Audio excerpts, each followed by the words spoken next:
Good evening. Come, gather round. Are you comfortable?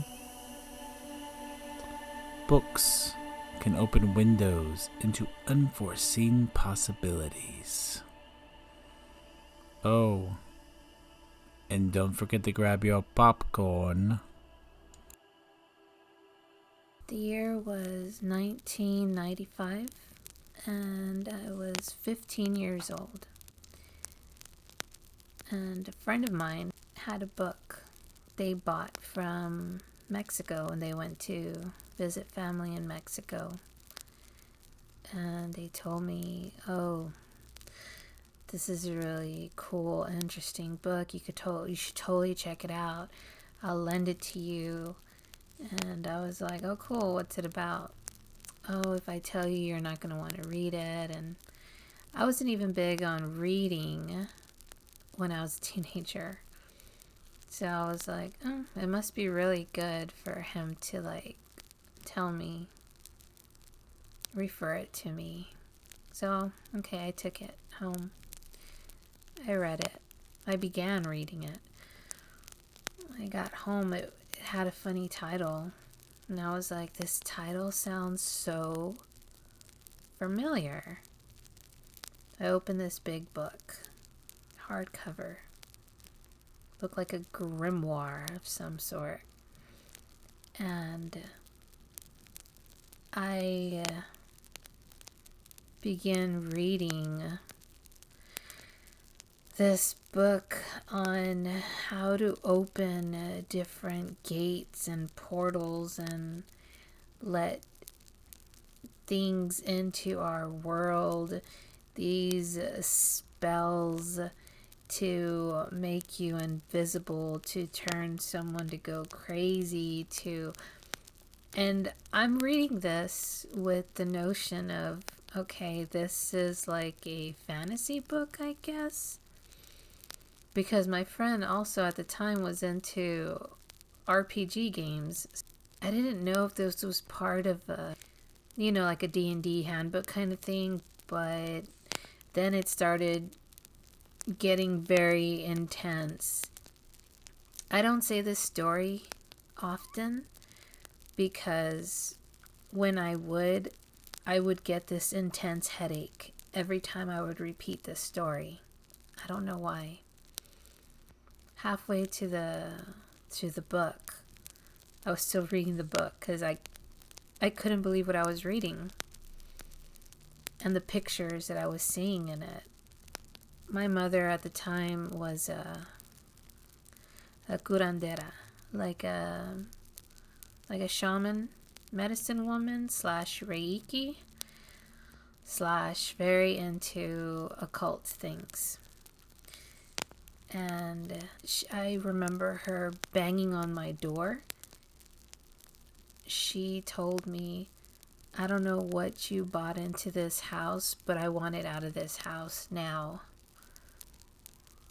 Of course, she screamed, yelling it to me in Spanish, and I was like, "I don't know what you're talking about. Leave me alone." I laugh now, but so then that night, she was also a singer in a band. That night, she had a gig. My siblings, my older sister was on a date. My little brother was, I don't know, at the skating ring or something, and I was home alone. My two other siblings were grown and out of the house. I was alone in the house. I didn't want to go anywhere because I had laundry I had to do. So I used to do laundry at night and go out there at night and hang up clothes. It didn't really matter to me. But yeah, I was still reading that book in my room. The washer's done. I hear it go off. So walking down the hallway, all the lights in the house are off. Walking down the hallway and turn on the light. Walk through the dining room, turn on the light. I'm going to get my clothes out, go outside, hang up my clothes, Come back in, I close the door. I'm walking back to my room down the hallway. Right when I open my bedroom door, I hear all of the dishes in the kitchen come crashing down onto the floor.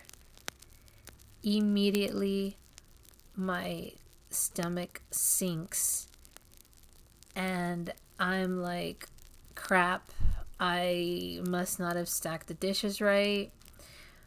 My mom's gonna be so upset. And I run over there, and when I turn on the light, there's nothing on the floor. There is a plastic cup rolling around on the floor by itself. I panic. I grab the phone, cordless phone, and I go outside. And I'm sitting in our picnic table that we had in our front yard. And I immediately call my friend, the one that the book belonged to. And I tell him, you need to come over here. Like, get this book out of here. I need it out of the house now. Like, this is happening here in the house. And it freaked me out. He shows up with our other friend and begins telling me more about this book. I'm like, why would you give me this book? I thought this was like again, part of a D&D thing. And he was like, I just thought you'd want to read it, you know, be up your alley, being, you know, since your mom's like, you know, does what she does. And I was like, this is why I don't want any part of this. So anyways, after telling me their experiences that they had with the book, and, you know, got me more freaked out and scared, they took the book with them, but then they left me alone in the house. Anyways, I don't remember what happened afterwards, but yeah, I just remember that instance that happened with that book. Title of the book was The Necronomicon. Until next time.